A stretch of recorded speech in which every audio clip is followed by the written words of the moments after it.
if you saw all of that and then saw the opportunity out of it, have you always had that kind of mindset of like taking those kind of things and then thinking what's the positive from here? And if not, like where did that come from, or how has that developed Yeah, over no. your career? Uh, so my friends call me probably one of the most negative people ever.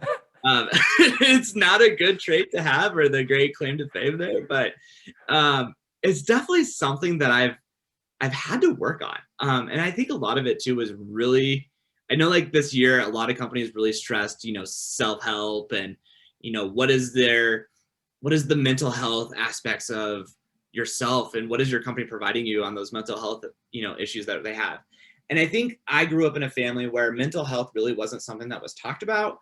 And it was kind of something that we just kind of shoved in the corner and just ignored.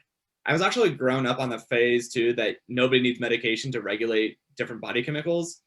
And for me, that was the same thing as I was on no meds. I didn't need anything. I just had to deal with the cards that I was dealt with. And that's where I Mhm. was. And I think over the years is I actually had to meet with some people that confronted some of the bigger issues that nobody else would ever say to me before. I had one colleague that called me out for, hey, you have a problem with authority. And I was like, holy shit, why would you say that to me? And then after I hung up that phone, I was like, oh my God, wow. I really just don't accept anything outside of, from an authoritarian level. And that was kind of the things is really taking that deeper dive in that self-reflection. I think I had to have somebody really break down my gates and that wall to really open up what truly can have and, the positive outlook on things.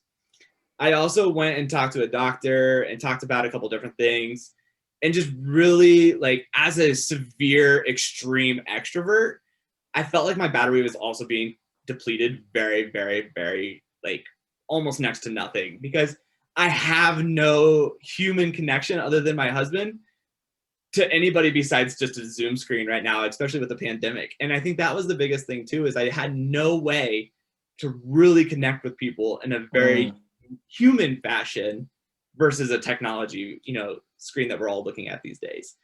And I think really trying to find that positive light and really digesting exactly what you can and cannot control, I think is a big aspect too of what are you able to do.